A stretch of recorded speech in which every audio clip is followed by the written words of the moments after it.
Fala pessoal, tudo bom com vocês? Aqui é o pastor Christopher para a nossa leitura diária da palavra do Senhor. Vamos lá, estamos no dia 118, uma caminhada intensa. Se bem que se você tira aí 15, 18, 20 minutos por dia em que você separa das 24 horas. Acho que eu já até mencionei isso aí, né? Quantos por cento isso aí? 24 horas, 2 horas e meia, 10%, 1%, quase 1%, não, menos que isso. 1% do seu dia, 1% do seu dia, dedicado só à leitura da palavra. Ainda mais aquilo que eu acho que é o mais importante do seu dia. Está lá, nesse 1%. Lê a Bíblia. Todo dia. Bora para a nossa leitura?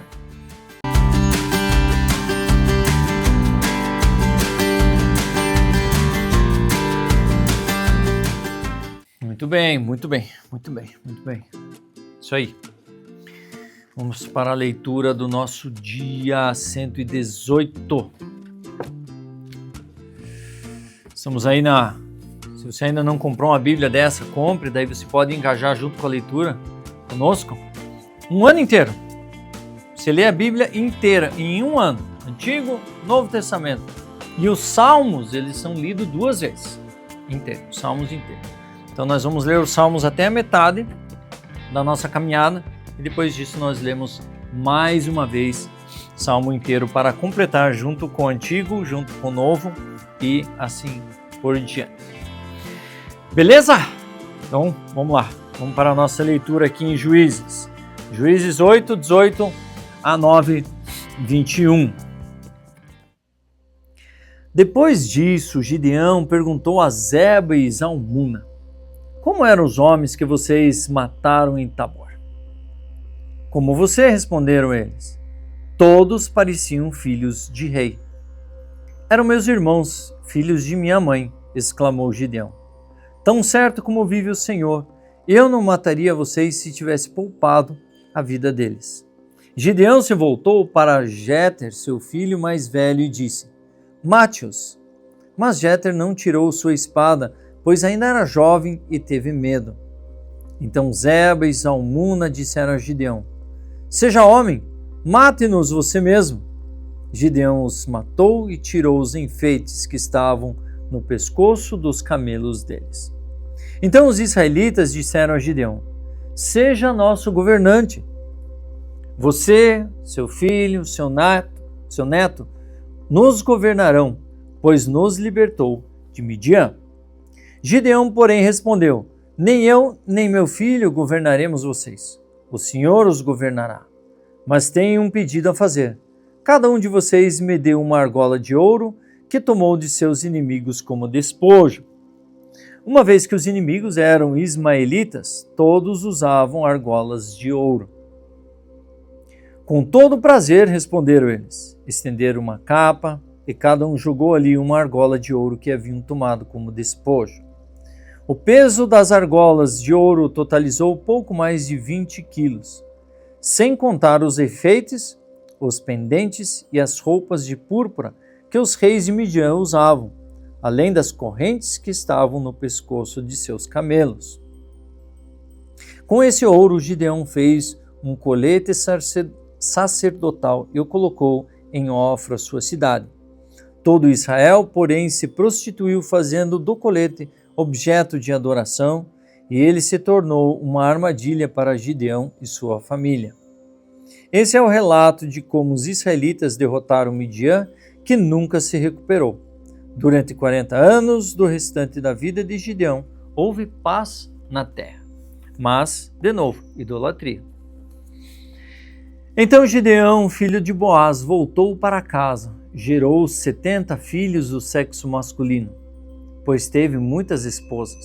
Também teve uma concubina em Siquém, que deu à luz um filho seu, a quem ele chamou de Abimeleque. Gideão, filho de Joás, morreu quando era muito idoso e foi sepultado no túmulo de seu pai, Joás em Ofra, no território do clã de Abiezer. Logo depois da morte de Gideão, os israelitas se prostituíram, abandonaram adorando imagens de Baal e fazendo de Baal Berite seu Deus. Os israelitas se esqueceram do Senhor, seu Deus que havia livrado de todos os inimigos em redor. Também não demonstraram lealdade alguma para com a família de Jerubal, isso é, Gideão, apesar de todo o bem que ele havia feito a Israel. Certo dia, Abimeleque, filho de Gideão, foi a Siquém visitar os irmãos de sua mãe e disse a eles e os demais membros do seu clã materno: pergunte aos líderes de Siquém se preferem ser governados por todos os 70 filhos de Gideão ou por um só homem. E lembre-se de que eu sou da mesma carne e do mesmo sangue de vocês. Então os tios de Abimeleque transmitiram sua mensagem a todos os líderes de Siquém, que depois de ouvirem a proposta decidiram em favor de Abimeleque, pois era parente deles. Deram-lhe 70 moedas de prata do templo de Baal-Berite, que ele usou para contratar indivíduos desocupados e desordeiros que concordaram em segui-lo. Ele foi à casa de seu pai em Ofra e ali, sobre uma pedra, matou todos os seus 70 meios-irmãos, os filhos de Gideão, exceto Jotão, o filho mais novo, que fugiu e se escondeu. Então os líderes de Siquém e Bet-Milo convocaram uma reunião debaixo do carvalho perto da coluna em Siquém e proclamaram Abimeleque rei. Então Jotão soube disso, subiu ao topo do monte Gerizim e gritou: ouçam-me, cidadãos de Siquém, ouçam-me se querem que Deus os ouça. Certa vez as árvores resolveram ungir um rei. Primeiro disseram à oliveira: seja nosso rei. Mas a oliveira se recusou e disse: devo deixar de produzir o óleo que agrada a Deus e às pessoas, só para ser mais alta árvore que o vento agita? Então disseram à figueira: seja nosso rei. Mas a figueira também se recusou e disse: devo deixar de produzir meus frutos doces e deliciosos, só para ser a mais alta das árvores que o vento agita? Então disse a videira: seja nosso rei. Mas a videira também se recusou e disse: devo deixar de produzir o vinho que alegra a Deus e as pessoas, só para ser a mais alta árvore que o vento agita? Por fim, todas as aves se voltaram para o espinheiro e disseram: seja nosso rei. E o espinheiro respondeu às árvores: se querem mesmo ungir-me seu rei, venham, abrimam-se à minha sombra. Senão, que saia fogo de mim e queimem os cedros do Líbano. Jotão prosseguiu: será que vocês, de fato, agiram de forma honrada e íntegra ao proclamar Abimeleque seu rei? Será que foram justos com Gideão e seus descendentes? Vocês o trataram como ele merece, tendo em vista tudo o que realizou? Meu pai lutou por vocês e arriscou a vida para libertá-los dos midianitas.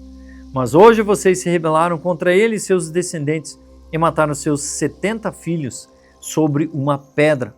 Escolheram Abimeleque, filho da escrava dele, para ser rei só porque ele é seu parente. Se hoje agiram de forma honrada e íntegra com Gideão e seus descendentes, então que sejam felizes com Abimeleque, e ele seja feliz com vocês. Mas se não o fizeram, então que saia fogo de Abimeleque e queime os líderes de Siquém e Bet-Milo, e saia fogo dos líderes de Siquém e Bet-Milo e queimem Abimeleque. Então Jotão fugiu e foi morar em Ber, pois tinha medo de seu irmão Abimeleque. Eu acho que ainda continua. Continua? Sim, eu acho que continua. Bom, vamos se até a hoje. Lucas 23, 44, 24 a 12. Já era cerca de meio-dia e a escuridão cobriu toda a terra até as 3 horas da tarde. A luz do sol desapareceu e a cortina do santuário do templo rasgou-se ao meio. Então Jesus clamou em alta voz: Pai, em tuas mãos entrego o meu espírito. E com essas palavras deu o último suspiro. Quando o oficial romano, que supervisionava a execução, viu o que havia acontecido, adorou a Deus e disse: sem dúvida esse homem era inocente. E quando toda a multidão que tinha ido assistir à crucificação viu isso, voltou para casa entristecida e batendo no peito. Mas os amigos de Jesus, incluindo as mulheres que o seguiram desde a Galiléia, olhavam de longe. Havia um homem bom e justo chamado José, membro do conselho dos líderes do povo, mas que não tinha concordado com a decisão e os atos dos outros líderes religiosos. Era da cidade de Arimateia, na Judéia, e esperava a vinda do reino de Deus. José foi a Pilatos e pediu o corpo de Jesus. Desceu o corpo da cruz, enrolou-o num lençol de linho e colocou num túmulo novo escavado na rocha. Isso aconteceu na sexta-feira à tarde, no dia da preparação. Quando o sábado estava para começar, as mulheres da Galiléia seguiram José e viram o túmulo onde o corpo de Jesus foi colocado. Depois foram para casa e prepararam especiarias e perfumes para ungir o corpo. No sábado descansaram conforme a lei exigia.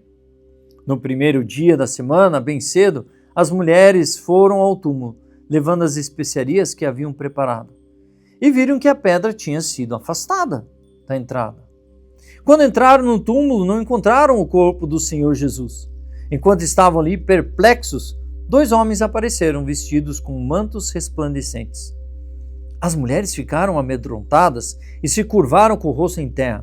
Então os homens perguntaram: por que vocês procuram entre os mortos aquele que vive?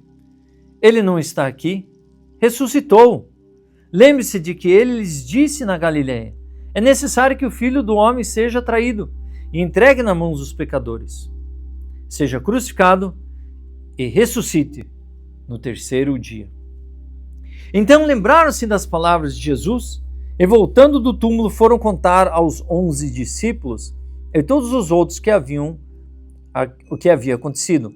Maria Madalena, Joana, Maria, mãe de Tiago, e as outras mulheres que as acompanhavam relataram tudo aos apóstolos. Para eles, porém, a história parecia absurda e não acreditaram nelas. Mas Pedro se levantou e correu ao túmulo.